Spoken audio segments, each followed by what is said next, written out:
വെള്ളാപ്പള്ളിയുടെ കാര്യം. ഈ വെള്ളാപ്പള്ളി എന്ന് പറയുന്നത് പത്മവിഭൂഷൺ ഇന്ന് ചരിത്രത്തിൽ ആദ്യമായിട്ട് ഇതുപോലെ ഒരു പെരും കള്ളന് ഇങ്ങനെ ഒരു അവാർഡ് കൊടുത്ത ചരിത്രം ആര് നേടി? BJP നേടി. ഇയാൾ എന്താണ് ഇയാളുടെ കോൺട്രിബ്യൂഷൻ?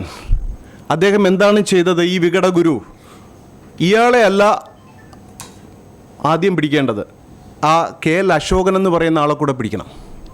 പോലീസ് FIR ഇട്ടിട്ട് ഇവിടെ നമ്മൾ 112 FIR നമ്പർ ഈ FIR നമ്പർ ഇട്ടിട്ട് ഇതുവരെ FIRൽ ഇട്ടിട്ട പ്രതിയെ ചോദ്യം ചെയ്തിട്ടില്ല.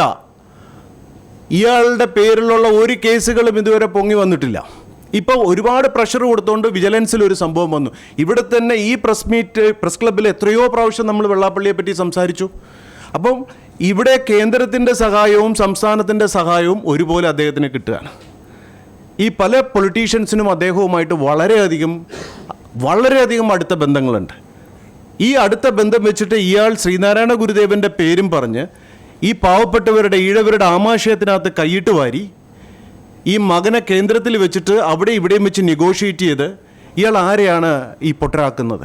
നിയമത്തിൻ്റെ മുന്നിൽ ഇയാൾ കൊഞ്ഞനം കുത്തി കാണിക്കില്ല. ഇവിടെ കോടതിയൊന്നുമില്ലേ? എന്നെ പിടിച്ച് 4 പ്രാവശ്യം വെറുതെ പിടിച്ച് അകത്തിട്ടുണ്ടായിരുന്നല്ലോ. ഒരാളുടെ പേരിൽ FIR ഇട്ടാൽ ചോദ്യം ചെയ്യാനുള്ള ഒരു സാമാന്യത ഇവിടുത്തെ പോലീസിനില്ലേ?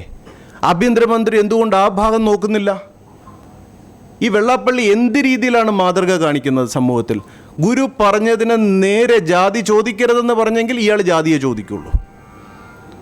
ഇയാളുടെ കൂട്ടത്തിൽ കുപ്പിയായിട്ട് നടന്ന ആളാണ്, കുപ്പി എണ്ണാൻ വേണ്ടി നടന്ന ആളാണ് അശോകനാണ് എല്ലാ കോളേജിൽ നിന്നും പൈസ എടുത്തിട്ട് എല്ലാ സ്ഥലത്തു നിന്നുള്ള കൈക്കൂലി മേടിച്ചിട്ട് ഇവരുടെ ഒരു രഹസ്യ ഗോഡൗണിൽ കൊണ്ടുവയ്ക്കുന്നത്. ED എന്താ ഇവരുടെ വീട്ടിൽ അന്വേഷിക്കാൻ പോകത്തില്ലേ? EDക്ക് ഇവരുടെ വീടും ഇവരുടെ പരിസരവും ഒന്നും അന്വേഷിക്കാൻ പറ്റില്ല? അവർക്ക് EDക്ക് അതൊന്നും അറിയത്തില്ല?